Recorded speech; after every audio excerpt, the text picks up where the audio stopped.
Folks, welcome to a special edition of the Jake Feinberg Show. And my guest today is known as a fusion pioneer. He broke onto the scene in jazz when there was a completely open-minded attitude toward the music. The performers were less concerned about pleasing the audience as opposed to creating new forms of music that they liked, irregardless of what the critics said. My guest at 9 years old received a lesson from Louis Armstrong. And as a teenager, he and the great drummer Dick Burke used to stand outside Jimbo's Bop City and listen to Pony Poindexter and Sonny Stitt.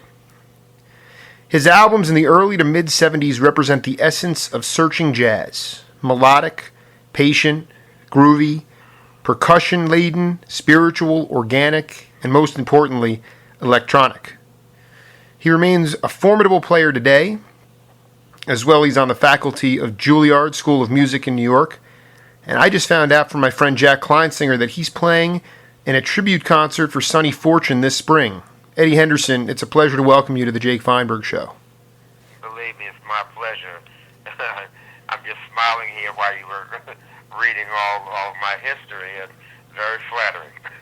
You know, I have a good friend who's been a kind of a sage along the way, Jack Kleinsinger, who I'm not sure if you know his name, but he runs he's been promoting jazz concerts since the early 70s, and they're doing a tribute to Sonny. He calls me about 2 or 3 hours ago. I no joke. I mean, I don't talk to him all the time. He called me. He goes, right. Jake, have you heard of Eddie Henderson? I said, I'm interviewing him in like 2 hours. He goes, well, you're not going to believe this, but he's going to be playing trumpet on this tribute to Sonny Fortune. It was just, with George Cables and Sonny, it sounds like it's going to be a great show. Well, I believe this is in Tribeca in New York in June or something. Exactly. Yeah, they just called me about that last week. Which is, but the fact that he called me today and said, have you ever heard of this cat? And the truth is he didn't know you. Or he doesn't know you. But the point is that when he read your bio to me, he was floored. He was floored, and we're gonna get into it because it's fascinating. But I got to tell you, okay. It's very ironic. You know what? That's what my dad said, and I actually tend to think that this is more of a journey because I really do feel. I mean, Eddie, I've been doing this over a year, and I really feel Woody Shaw and Sonship and Dizzy deep inside of me, pushing me along while I do this tribute to my jazz heroes. It's really those guys are getting a kick out of it. Right. So I wanted to ask you, your father was a singer in the band called the Chariots? No, the Charioteers. The Charioteers. And the Charioteers. They were a Negro gospel singing group in the 1940s, over and above the Ink Spots and the Mills Brothers here in America. And in fact, between 1943 and 46, they were on the Bing Crosby show 5 days a week, featured from L.A. So, and then your mother was part of a group called the Brown Twins? Well, it wasn't a group, but it was her identical twin, and they both were dancers in the original Cotton Club. And people like Billie Holiday was my mother's roommate, and all the people in show business, my mother and father, knew very well because they were part of that, Renaissance music in America. Can you talk a little bit about, as a young boy, I mean, were you aware of the people, the heavies that you were with, or did it kind of go over your head? Well, it just kind of went over my head because, like when I first met Louis Armstrong, my mother knew him by virtue of being in show business. She took me down to the Apollo Theater. In fact, I remember we were sitting in the low seats, and her good friend Sarah Vaughan was sitting to the right of me, and I was in the middle. So they took me backstage, and on Louis Armstrong's horn, he taught me how. He was the first one when I was 9 years old, how to make a sound on his horn. Wow! And then if I took private lessons for about 9 months, I just started playing the trumpet, technical lessons, and my mother took me back to the Apollo, and I played Flight of the Bumblebee for Louis Armstrong. And I remember this is about 1950. He screamed and made an exclamation and fell off the chair, screaming, and when he got up, he said, "Man, that's some of the baddest shit I ever heard." And then he told his wife, Lucille, I think that was her name, he said, get one of his books of 10 of his transcriptions. And I still have the book. It says, "To Little Eddie, you sound great. This is to warm your chops up by. Keep playing. Love, Satchmo." You know, of course, I was just 9 years old. I had no idea what stature he held in the field of music. But he, all around that time, people like Dizzy Gillespie, Duke Ellington, Joe Louis, Sugar Ray Robinson, they would all come to my, up to the house to see my mother and father. All the heroes in jazz. And in sports, too. Jesse Owens, I met him when I was about 10 years old. And I remember I thought I could run fast. And I said, "Man, I could beat you running." He had just won the Olympics, and I had no idea. And he gave me a half a block head start. And near the end of the block, it's like, whoosh.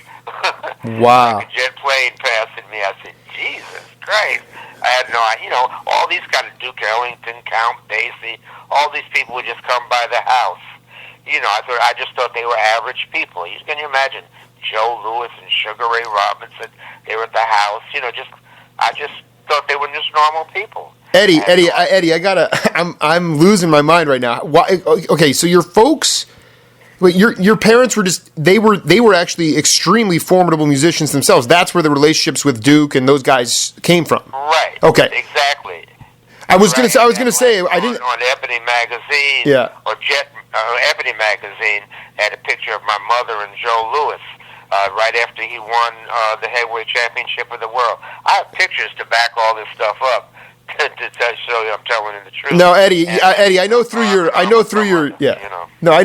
through your music, man, that you're no joke, dude. This tells the beginnings of the conceptions, the genesis of where you got this. Because you came into, I don't want to jump too far ahead, but you really, you were peaking during my favorite period of jazz. I've heard of it. I've heard it described as the lost era of jazz, the searching period. Some people call it fusion. I don't really like that name very much. I don't think I know what fusion is, but the early '70s was something very, very different. We'll get into that later. So you're in the house with Duke Ellington and Louis Armstrong, these guys, and then all these classics. Did Will Chamberlain ever stop by? Sarah Vaughan, Billie Holiday. I had no idea who these people were. I was so young. So then, Satchmo gives you the book. Did your parents? I know you weren't aware of what it was, but did your dad come in and say, "I'm proud of you, son," or was it just? Well, at that time, see, my father died when I was 9 years old, just before I started playing the trumpet, and then my mother remarried a doctor in San Francisco when I was 14, and that's when my mother and I moved to San Francisco. And so my father really never heard me play the trumpet. I was taking just singing lessons because I wanted to emulate him, but I just didn't have the voice, the talent for that, And then he passed when I was 9 years old. Well, he definitely, I got some genes from him. Well, I never met you per se, but I have a good friend of mine who recently, his dad was a larger-than-life child psychiatrist, which I know you have a degree in as well. And he wrote books on PTSD. Anyway, he just passed, and I just look at his son, who's a dear friend of mine. As it's an opportunity for him to grow as a person and be a bigger person. And so there's no doubt that you grew and you grew. So I mean that's beautiful. So this is just classic. I mean, you wind up in the melting pot that is or was the Bay Area back in we're talking the early '60s. Well, I really didn't start to try to play jazz until about 1961. See, because I went to high school in San Francisco, and for 1 year of college, then I joined the Air Force for 2 years, and then after I got out of the Air Force in 1961, I went to my first jam session in San Francisco, and that's what Dick people like Dewey Redman was playing. You mentioned that I heard Sonny Stitt playing. I never saw Sonny Stitt before that time.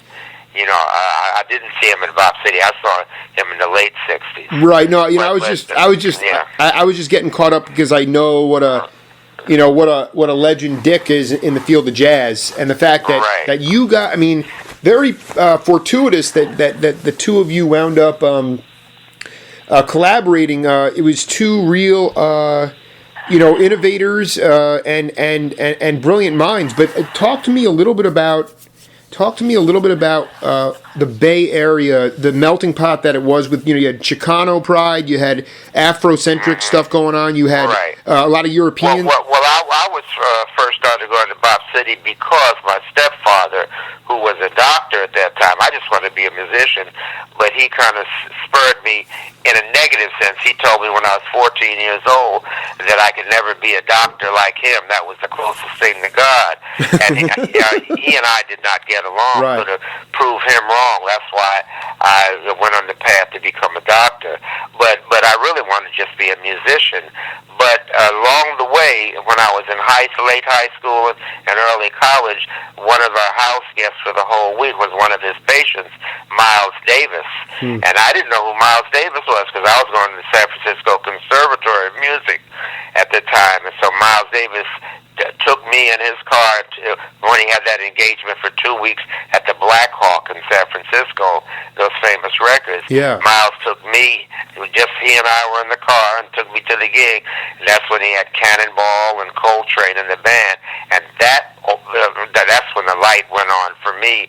I said, that's what I want to do for the rest of my life. Play jazz like that, Eddie, and that was about 1961. If possible, remove your ego a little bit and look back and give me an honest answer, because I think it's important for history. What was it inside of you as a veritable youngster that guys like Miles and also before him like Satchmo, what were the qualities inside of you that they saw that they said, yo, you ride with me, we're going to Black Hawk? Well, he was staying in my parents' house, and I was there. Okay. and I was supposed to go that night. And, I didn't know anything about jazz, the kind of music he played, and I went along for the ride. I don't think he saw any qualities in me at all. Okay, so you get to I was more interested in basketball at that time and figure skating. Which you won the National Figure Skating Award when you were 16 years old. So. Yeah, because I thought from age 14 until about 21 that my calling in life was to be a figure skater. I was fanatical about that on the ice every morning at 5:30 in the morning. With just competitors, not public sessions. But I ran into such extreme racism because I became the first black person to ever compete in a figure skating championship on this planet. That was back in 1956. But they wouldn't even let me in the San Francisco club because I was black. But I could compete as an individual member. So that, gave me my discipline, I guess, as it were. People ask me many times, how did I become a doctor, a figure skater, and a musician? I think, and I always tell them that once you acquire discipline at an early age, it makes things much easier because it's so hard to get discipline later on in life because there's so many more distractions. And I think the music, which teaches you mathematics, I started that when I was 9, and figure skating when I started when I was 14. Now you damn sure well better have discipline if you're going up to do a double axel or triple falco in midair, or you'll land on your head. Yeah, right. Gives you, it teaches you how to focus your attention, what you're doing at the moment. And that prepared me to go through medical school, which was a piece of cake, because I, acquired discipline, luckily at an early age, by studying, figure skating and music. That's the way I look at it. Why did you choose psychiatry? I actually find that very, very fascinating. That's a very good question. After I finished medical school, my heart, I was still playing playing at night. Every night I would work my way through medical school by playing music at night. But I never missed a class. I went every day. Never missed a class in my life in any kind of school, elementary, high school, college, or medical school. While the other guys, they wouldn't come, they'd be partying, and they'd tell me I was going to flunk out because I was playing jazz every night. But I'd go to school every day, come home and study for 4 hours, then go out and play music. That was my escape valve from the emotional pressure cooker of being in medical school. However, they flunked out because they didn't come to class and tried to cram. Now, I'm getting to, I'm on the way to answer your question. You're fine. Psychiatry. Yeah. So then after I finished medical school in my internship, the only reason I picked psychiatry was because the on-call schedule to become a surgeon, a gynecologist, or a pediatrician, high-risk type of specialties, the on-call schedule was once every other day for like 4 more years. The on-call schedule for psychiatry was once every 45 days. I said, aha, great. That gave me more time to play music. To be truthful. No, that's all we want. That's all we want on the Jake Feinberg Show. We want truth, and right. So hey, hold on. Were you? Yeah, it wasn't that I had any great love for psychiatry. Okay. No, it afforded me more opportunity to play music where my heart lies. We're talking with the great trumpet player and figure skater, and psychiatrist Eddie Henderson, and it's so good to have him on the program. But the thing that you were going down and playing at the Keystone Corner at that point. Like, where were you playing in Berkeley? Well, the Keystone Corner didn't start until after when I quit. I left my psychiatric residency in the last year. That's when I got a chance to play with the Herbie Hancock M1DC group. Mm-hmm. So I quit it. Many people would say, "Why are you going to quit to go play music when you could be a doctor?" I said, "Look, I will always be a doctor. I passed my boards and I got my degree." But this is an opportunity of a lifetime. Well, it was something I wanted to play with my heroes all my life. Unbelievable. I can always come back and practice medicine. And I never did practice psychiatry, by the way.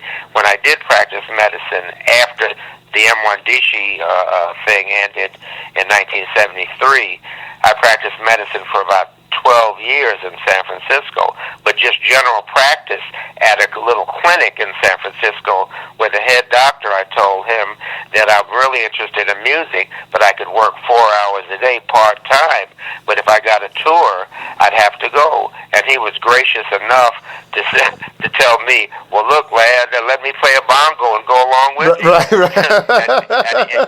and he would let me go on tours like 6 or 7 weeks and pay me even though I wasn't there. So it was an ideal lifestyle. And after the M1DC thing ended, I worked there, and that's when I started going to the Keystone Corner about 1973. Were you able to get Dick Burke hooked up with Billie Holiday? He was her last drummer. With who? With Billie Holiday. I mean, the singer? Yeah, exactly. Well, that was my mother's roommate in the country club when I was a little boy, but I never met her. Okay, so she wasn't visiting your parents regularly back. No. Yeah. No. She was involved in her career. I remember I went to see her, and this is during a time. One time, my mother took me at the Apollo Theater when I was before I started playing the trumpet, and she came out, and I believe she was just a little under the weather from drugs. Looked like to me. Yeah, Curtain went up and came down, and it just says, "Excuse us, ladies and gentlemen, Ms. Holiday has just had dental surgery, and she's not feeling well." And I didn't know what I didn't understand at that time. In retrospect, I realized that's what it was, But I really never met her. She was my mother's best friend. Well, we're gonna get real down. I cannot wait to get into this. I want to know Eddie Henderson, the first prior to Mawadishi. I want to know that first band that you got off on before you got in with Herbie? Because I don't want to rush through the Herbie part, but I want to talk. Certainly. Yeah. Well, actually, the first band that of any significance that I played with was John Handy, the alto saxophone player who used to play with Charles Mingus. He was from the Bay Area, and he hired me in his nonette, a 9-piece group. And this is when I was still in college, going to University of California, Berkeley. But just before I joined Herbie, about 6 months before that, the conga drummer, Big Black, he was living in San Francisco, and I worked with him for 6 months, almost every night at a club called the Both Hand Club. Oh, yeah. Just before the Keystone Club. Oh, yeah. Yeah. and that was my big break to really feel comfortable, and he would play in odd keys, and that set me up and made it perfect for me to transition from his group to go into Mwandishi, because all of Herbie's tunes in the Mwandishi group were like guitar keys. So that was a piece of cake for me. Yeah, what's classic is that John Handy had a band with Jerry Hahn, who was a guitar player in the Bay Area. Don Thompson was in it, Michael White, the violinist, and I guess... Oh, yeah, but that was right before me. Exactly. Then you came in a 9-piece with Big Black, and then it gets to... Now, you had seen Herbie with Miles? I used to talk to Herbie when he was in Miles Davis. We knew each other, but I never talked about music to him. We always talked about sports cars, Ferraris and stuff. And then when he came to San Francisco in about 1969, he needed a trumpet player, because his regular trumpet player, Johnny Coles, was on sabbatical with Ray Charles. And so Woody Shaw was living there then, and Woody Shaw recommended me just to play that 1 week in San Francisco. And I guess Herbie liked the way I played, and that 1 week turned into the rest of my life. Wait, hold on for a second. Wait, hold on. Who was in... So it was Woody and Herbie. Who else was in that group, in that rhythm section, when you went for that week? Well, that week it was Billy Hart, Buster, the Mwandishi group. It was Billy Hart, Buster Williams, Julian Priester, and Benny Maupin. Herbie had just gotten these because they were not a working group that had played before me. Billy Hart had not played with Herbie before. Benny had not. Julian Priester had not. So they were all these new elements came in that week at the Both Hand Club. Ooh. And that's where I joined. Dude, that's what, because before that it was Johnny Coles, Garnett Brown on trombone, Joe Henderson on saxophone, Tootie Heath on drums, and Buster Williams, playing music like Fat Albert Rotunda. But the week when Herbie hired me, that's when the personnel changed, and that personnel became the Mwandishi Sextet. Yeah, you know what, dude? With all due respect to Johnny Coles, who I love, they needed an early '70s fusion man. You were just the man for the. See, Woody knew that too, because Woody was a genius. Woody was a genius. Oh yeah, Woody's my dear friend. And we used to practice together and played gigs together, But even back when I was in medical school, that's when I met Woody, when he was like 21 years old when I was 23. And a good friend of his, Tyrone Washington, the saxophone player, who eventually went on to play with Horace Silver with Woody, introduced Woody and I, and Woody and I became friends immediately. He was, I've talked to a lot of people like the skipper Henry Franklin and those guys, Woody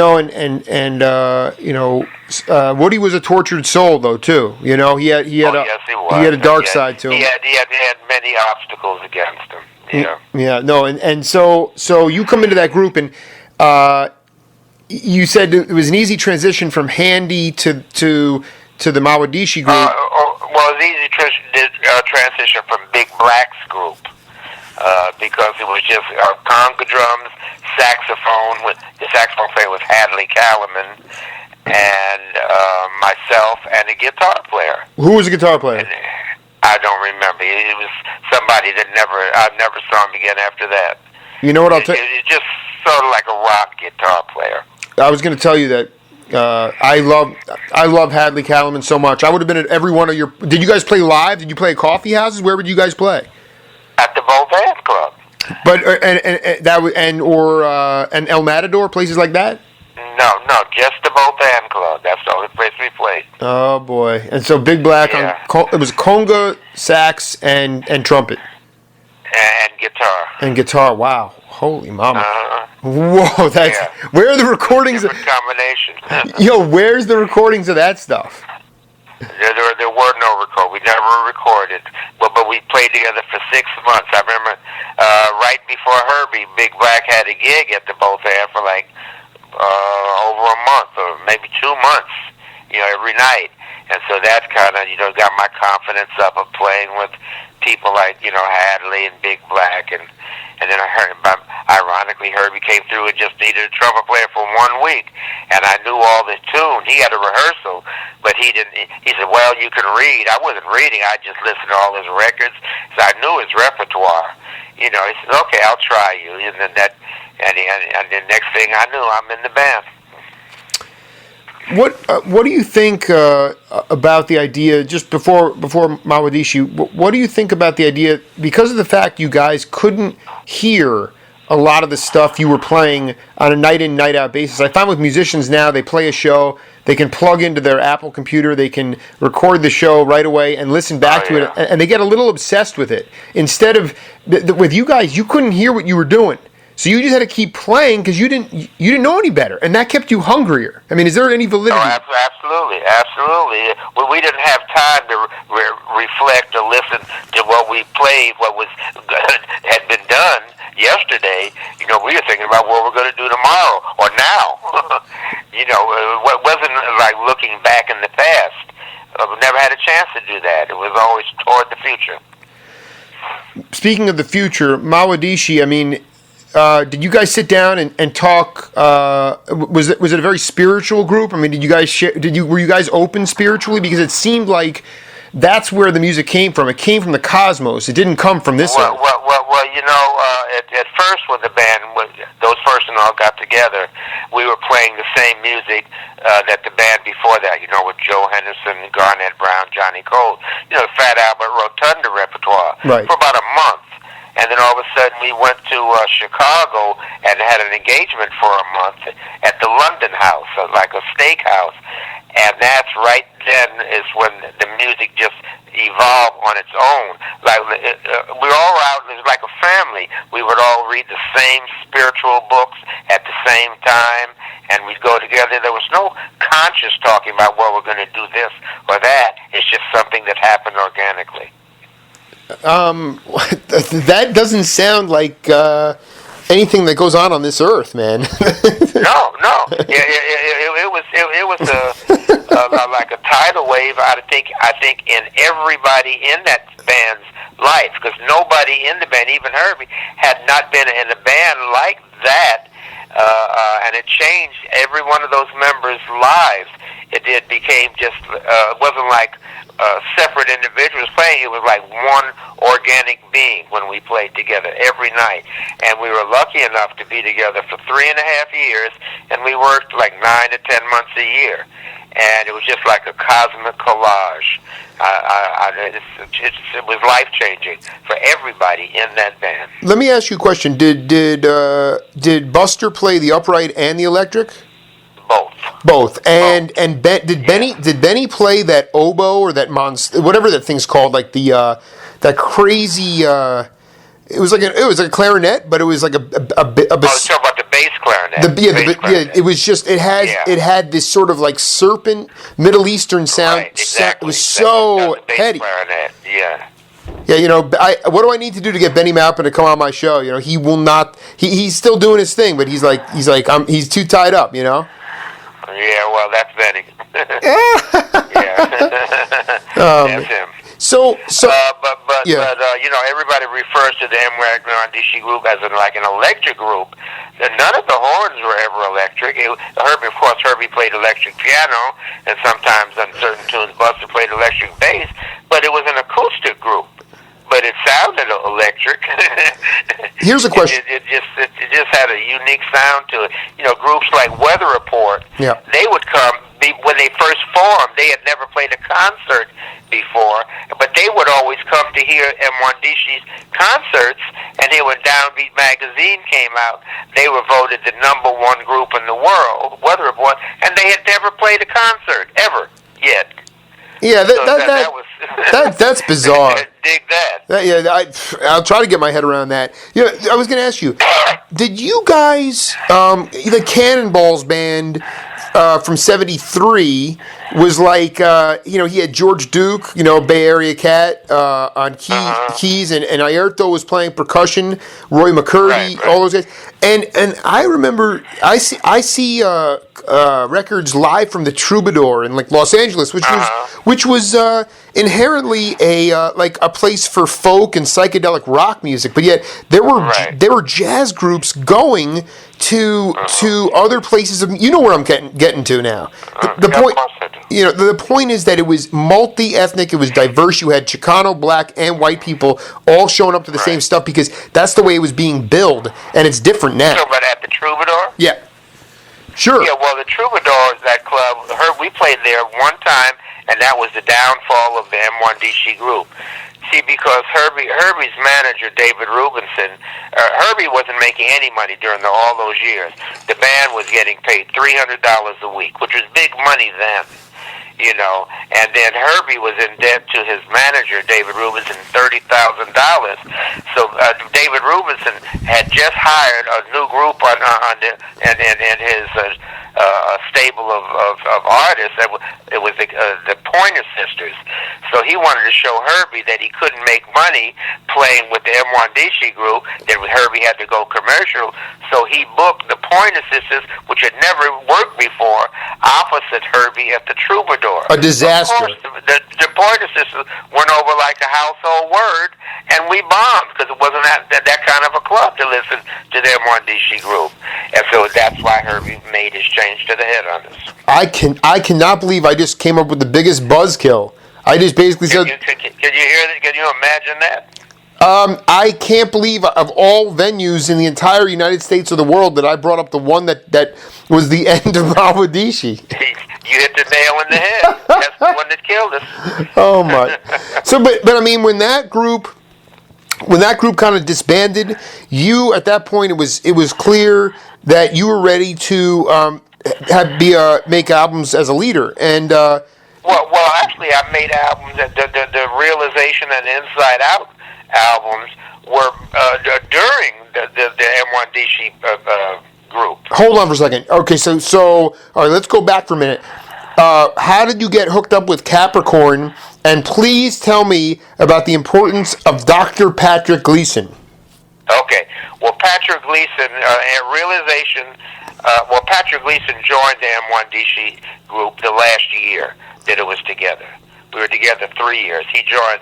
Herbie had him on as an adjunct member of the group, right? Because it had evolved to that. Herbie wanted to hear more sound, and Patrick played the synthesizer superbly.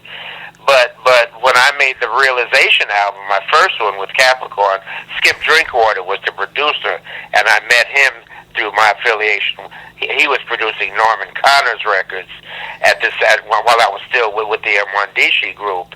And Skip asked me, did I have a record contract? And I said, no, I'd never done a record. So while I was still with the M1DC group, he hooked up with Capricorn Records to do an experimental record, because they were a rock label. So they said, okay, let's give Eddie Henderson a chance. And I didn't have a band, so the guys in Herbie and the rest of the guys in Herbie's group, we all loved each other so much, they agreed to play on the album. Oh my! The Realization album. And you know how much the budget for the whole album was? I'm talking about to pay the musicians, the studio costs, the engineer, and everything. You won't believe it. $1,200. Oh my! Oh my God! And Herbie Hancock, Buster Williams, Billy Hart, Denny Maupin, and myself and Patrick Gleason did the album, but it was at Patrick's studio, so he gave us a break. But out of love, they did that Realization album, and it came out like that was my project. That really wasn't my music. That's how the M1DC band sounded in person. Well, can I tell you something? I want to be very clear about something.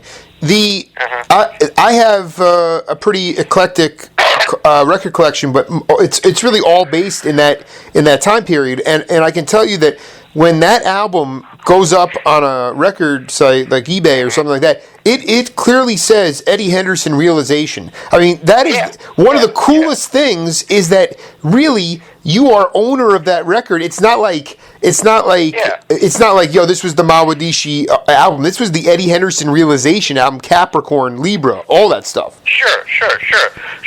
They were my tunes, but the tunes that I wrote, Mars and Libra, Scorpio, Libra, it was but through my influence of playing with Herbie for the last 3 years. That's the kind of music I heard. Right. Because that's the kind of music we were playing in person. You were playing. It comes off like that. That was my conception. It was the way I played, the way I musically thought, by being in the M1DC, by virtue of being in the M1DC group. And since I had all those players, I didn't say, well, let's get this kind of sound. I just said, let's play the way we play. Simple as that. Yeah, no, and I just the way it is in 2011 or 2012, the way the future musicians will view Realization. That's one of the what you just told me on the program here. Really is such a beautiful piece of history because you can see the players on the back. And you know that there was headiness there, and it was totally like it was like symphonic, and yet I never told anybody how to play, do this or do that. I just put a sketch, a bass line up, bobby bob, bobby bobby bob, and that's it. And then I'm just a little fragment of a melody, on Scorpio, Libra, Mars, and Libra. And I hired racehorses, so I'm not going to bride them up. I let them run. Just do what they did. That's what makes a good team. Yeah, exactly. I learned that quality by observing Miles Davis with his players, and he was even verified by Herbie Hancock when he was in Miles. Miles never told anybody what to do, and so since I got my record dates, I hired the best. I'm not going to stifle their creativity and tell them I want you to do this and and don't do this. No, I let them do whatever they wanted to do because Herbie was gracious enough when I joined his group. They used to call me the rookie of the year. Right, exactly. I was a novice in the band. Herbie never told me, don't do this or I want you to do that. He just let me do what I wanted to do. He took the attitude, well, why should I hire this guy if I wanted to do what I wanted to do? Let him do, because I hired him for certain qualities, and that goes for everybody in the band. He hired him for the qualities he saw musically, and he let them just explore themselves. All right, here's the question, and I'll put your UCal Berkeley doctorate to the test here. Wasn't it because there was no money? It was only love, and therefore it was so much more. It resonated, and it was more quality compared to today when money has become God as opposed to love. Right. Love is love, absolutely. Right? You know what I mean? Absolutely. At the end of the day, you talk about the overhead costs, like going to Patrick Gleason's studio. It's like, but it was like you guys were reading the same spiritual texts. You guys were eating, and like it was. I was going to ask you. I said, how do you incorporate like a domesticated family into a relationship that tight? Is it possible? It was impossible. Impossible. I mean, a couple of the guys were married, but can you imagine being married to somebody who's on the road 10 months a year? Especially if they're and not if they're more in love with making music than making love. I mean that's the problem. Absolutely. I mean that's the I see it going on with my young. That was a very unique band. Everybody was totally involved in the music, and everybody really loved everybody else in the band. You know, we had differences, but as soon as the music would start, I could be mad at somebody for something, you know, Yeah. and then they could be mad at me, but as soon as I take a solo, they support me like I was their wife or something, you know. Right. Well, and that's what, you know, like the great Bobby Pierce, the piano player, told me a great story about, you know, Roy Brooks, you know, because Brooks went through hard times too. But, you know, they were on the road. It was James Moody. It was Eddie Jefferson. It was, you know, and Roy Brooks. And Roy and Bobby would go into the room and they would chat. And Roy sometimes needed to talk because he was haunted, you know. But it was a family, and you were on the road so much, and you weren't staying. You didn't have entourages. You weren't staying at 5-star hotels. You weren't getting paid. Right. You weren't getting paid $10 million to cut Capricorn. $300 a week with Herbie, and plus you had to pay your own hotel bill on the road. Well, and I feel like you know.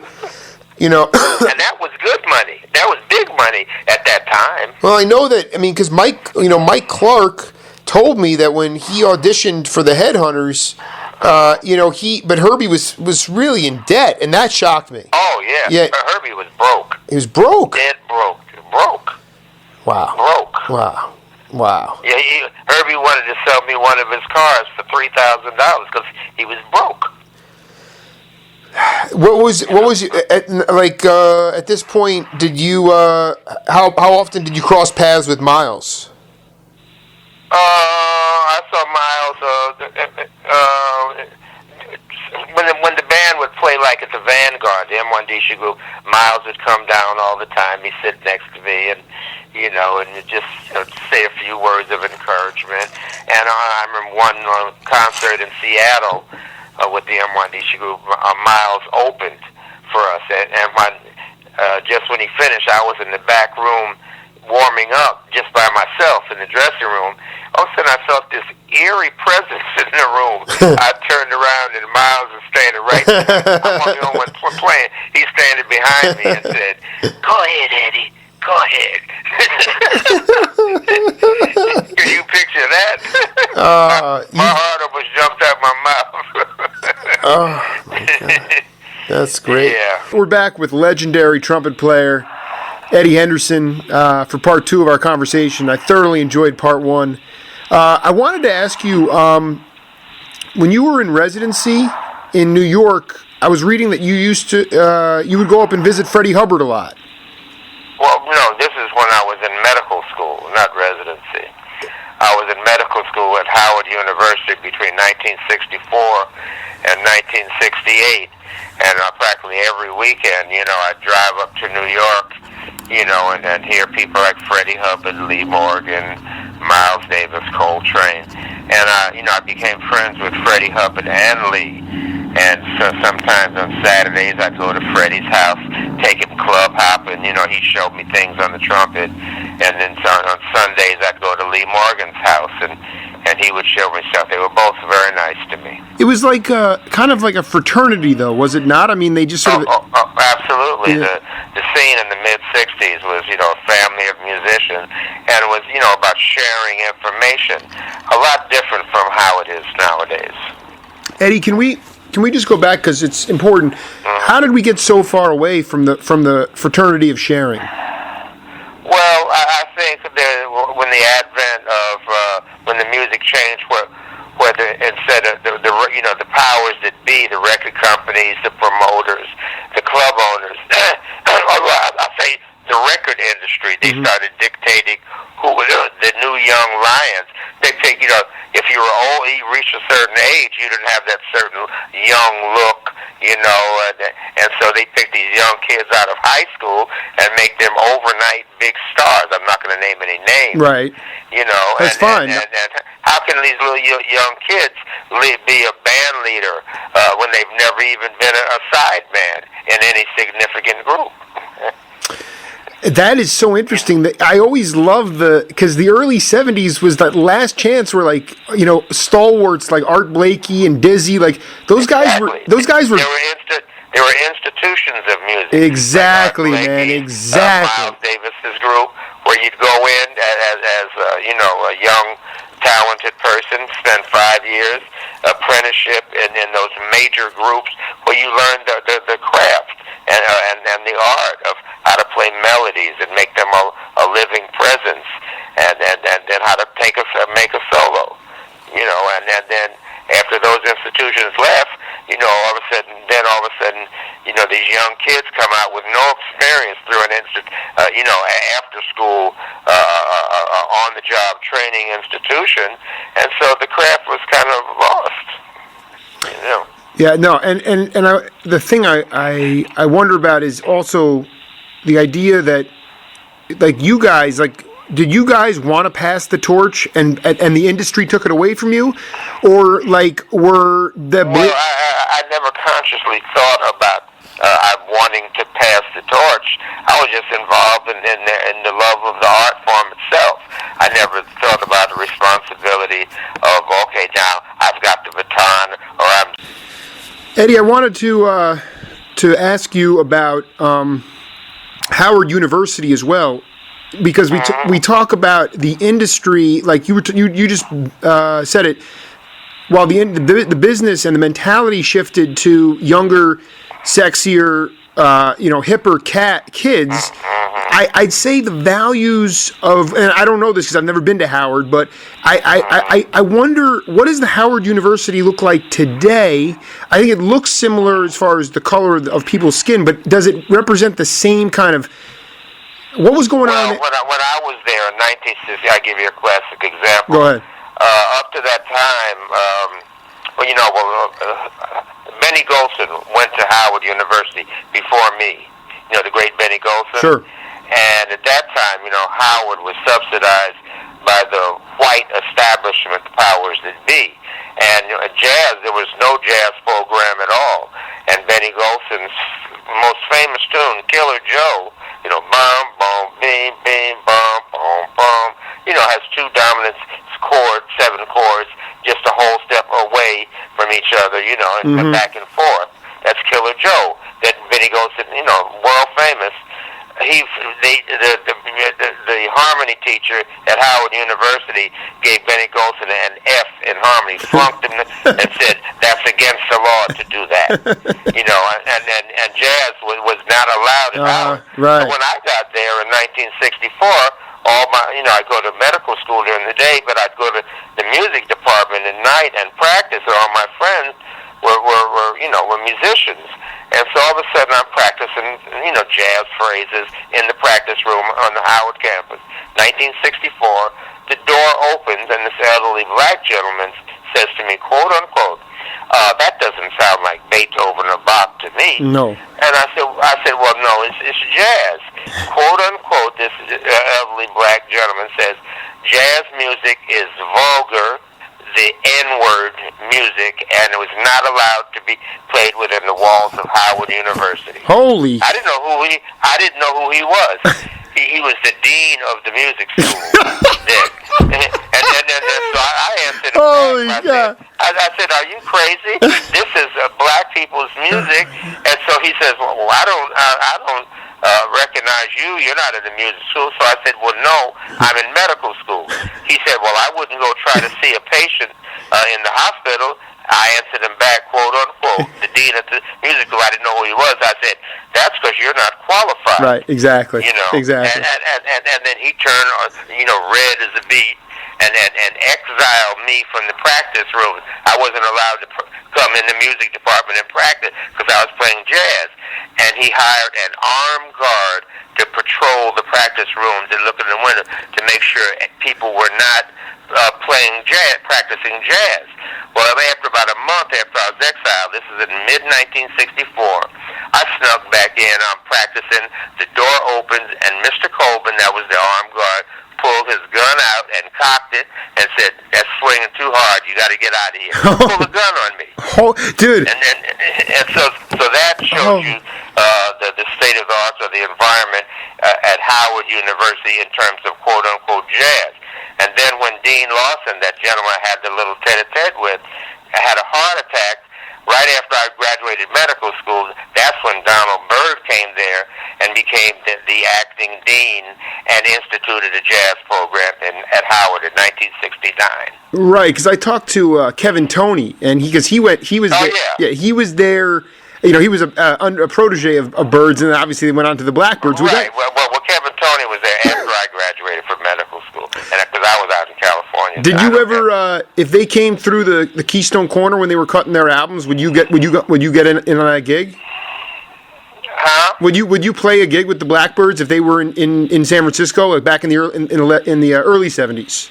Oh, well, I would have, but see, I knew Donald, after he became the dean. Right. When I'd come through town with Herbie Hancock, and he used to go by Howard just to visit with him when he was the acting dean, and we used to practice together and laugh about the story I just told you. That is one of the greatest, and I wanted to go back to the psychological component of it. Why was that dean so insecure? That's my question. Why? Well, because all his money was coming from the white establishment, quote unquote classical music. That's why you're a PhD, dude, because your brain goes one step high. No, but you don't.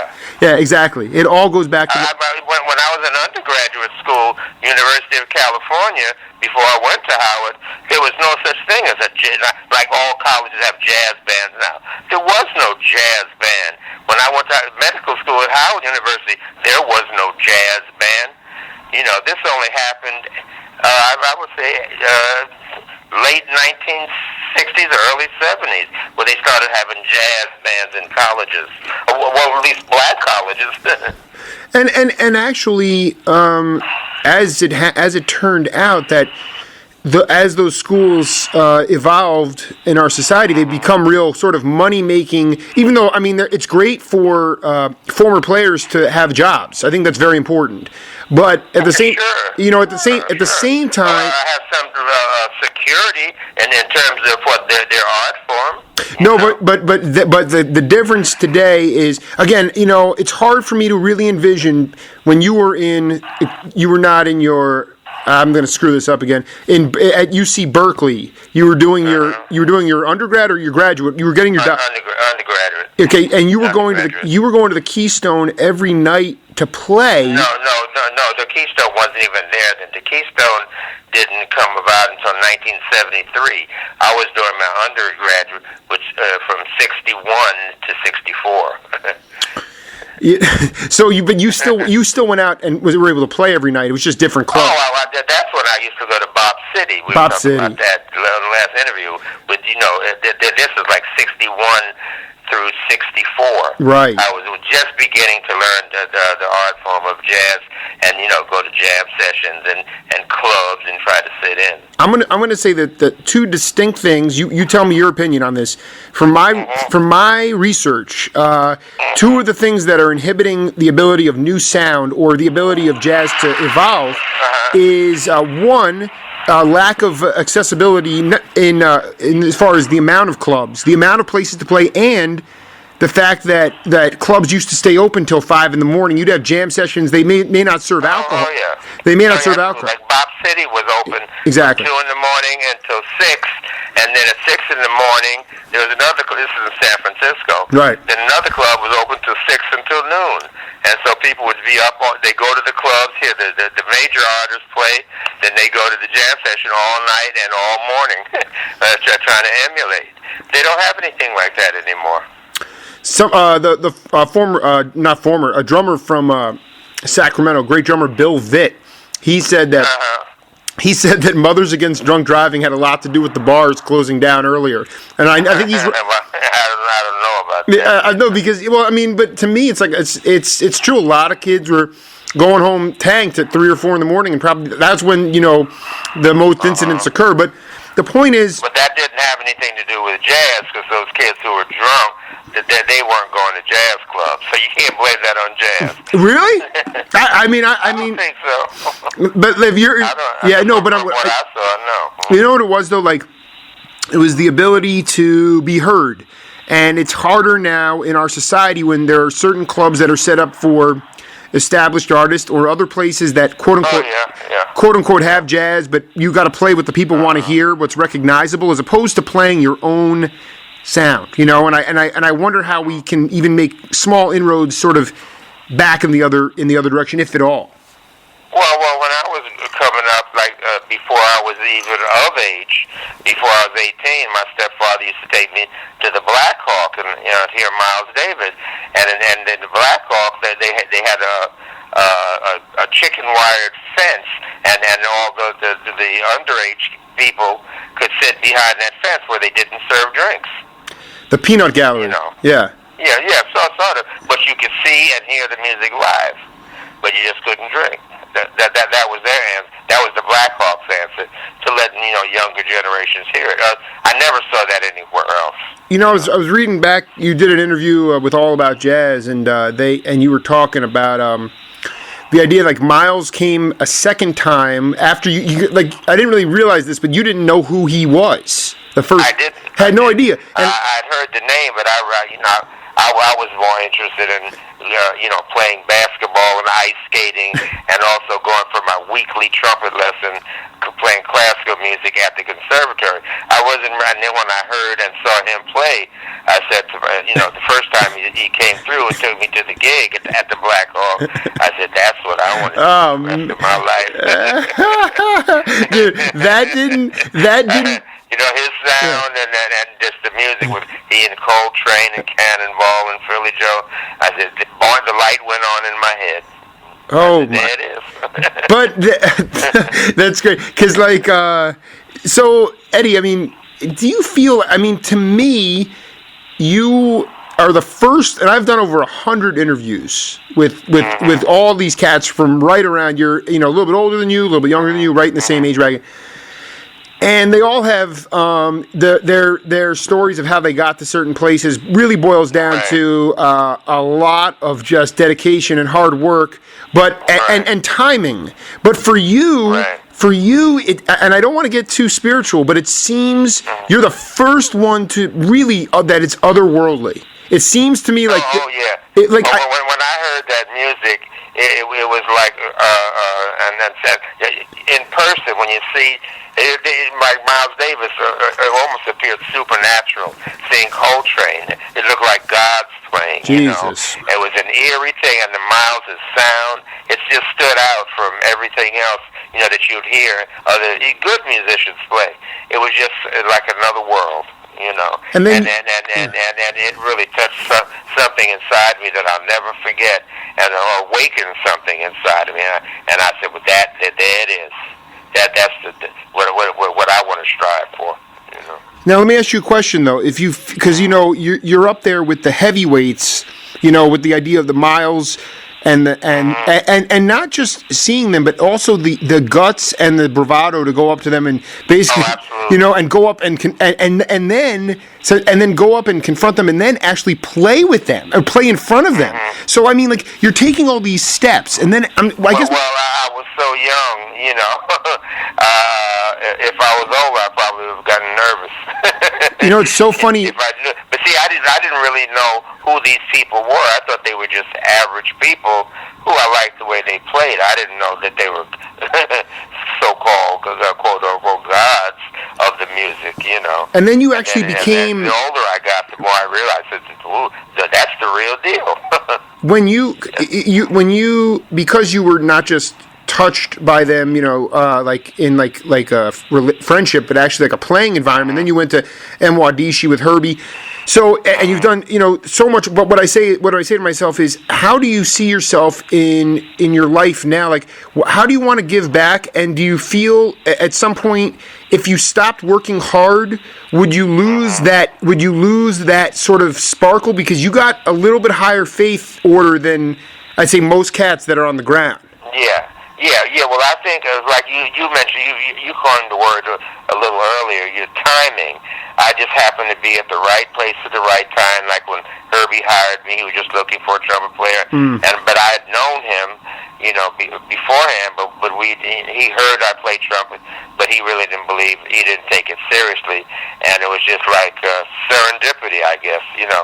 That the cosmic forces all met at the same time, and I was right there, and something magical happened. He hired me, changed my life.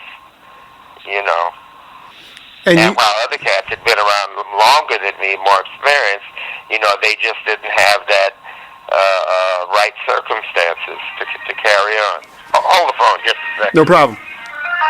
So Yeah, that was the other teacher at Juilliard. We have to listen to audition tapes tomorrow. So you does Juilliard does it have a jazz curriculum as well, or strictly classical? Oh no. Well, I've been at Juilliard in the jazz department. This is my 5th year. I think they've been had a jazz department that just started 10 years ago. And what? And the whole department is like 33 students.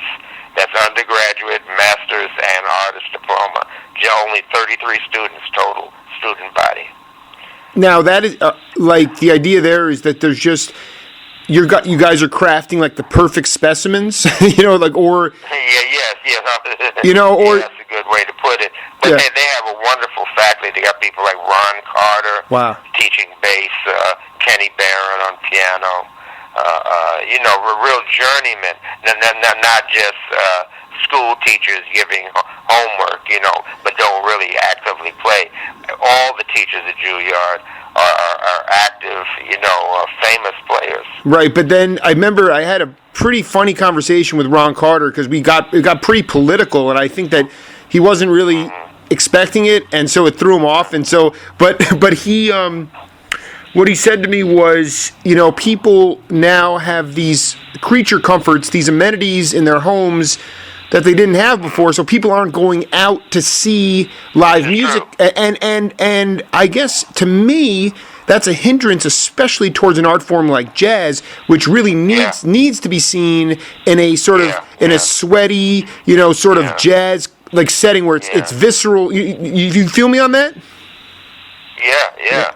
So I say to myself, how do we create accessibility within the country in order to allow those 33 guys to procreate and spawn bands? And Well, I'll kind of answer indirectly. Yeah.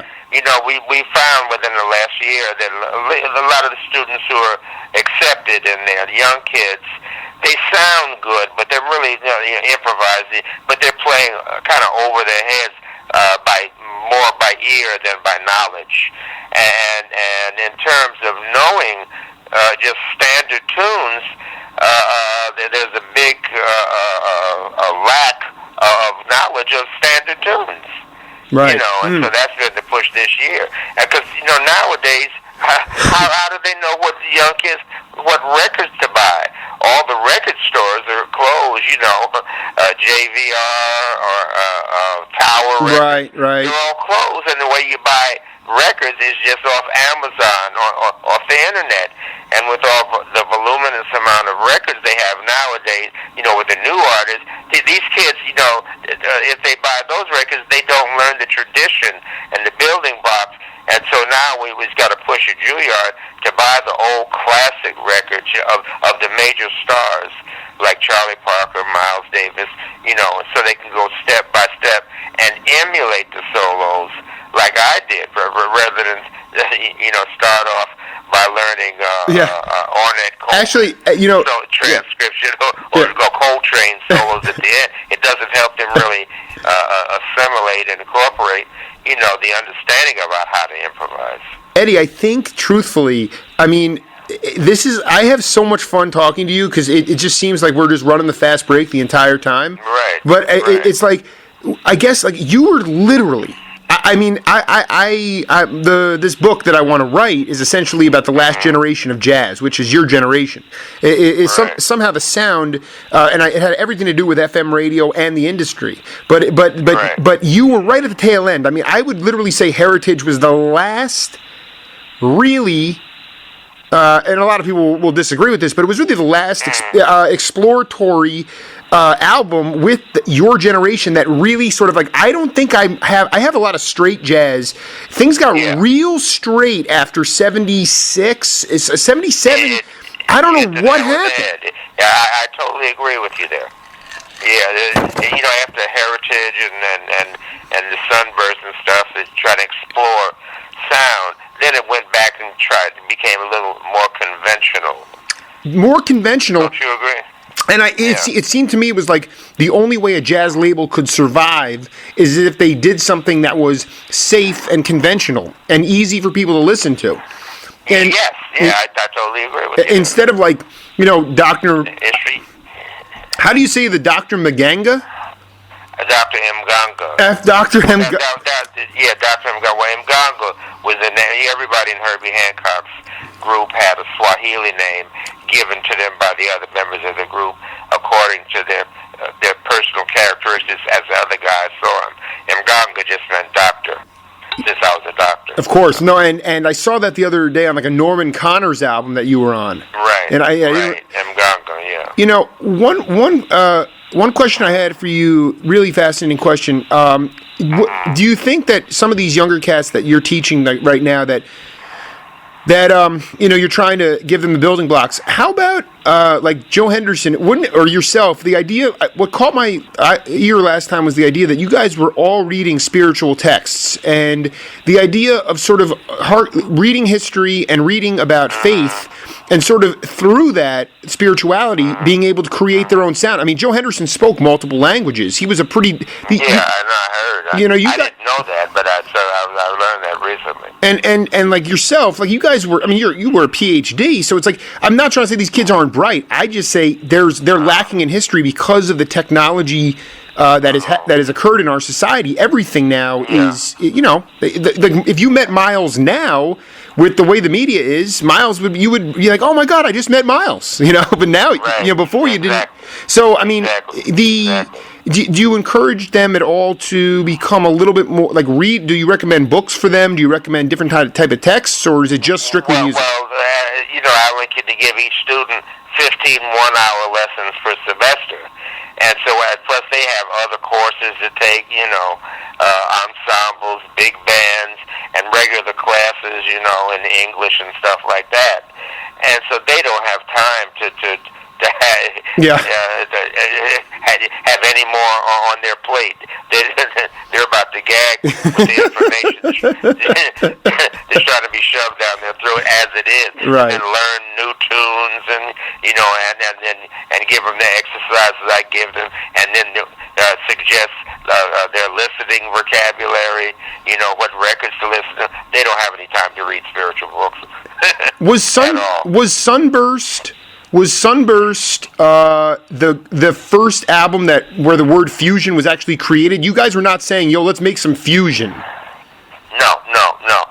That was more or less because that was my third record under my name. Yeah. The first two, as we said last time, Realization and Inside Out. Now, Sunburst was the fusion aspect of me playing the wah-wah and the Echoplex and the phase shifter. That was all the producer's idea, and Skip Drinkwater, I met him through Norman Connors. He was Norman Connors' producer, and Skip was instrumental in hiring all these different kind of, fusion-type players like Alphonse Johnson, George Duke, Patrice Rushen, Mike Clark on drums. Mm-hmm. And he was the one and told all these other like fusion-type musicians to bring in one tune apiece.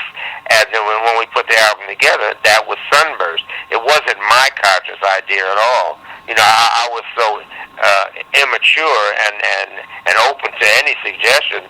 I was amenable to anything that time, and I just all of a sudden I found myself. We got all that electrical equipment for me the day before the record. Wow!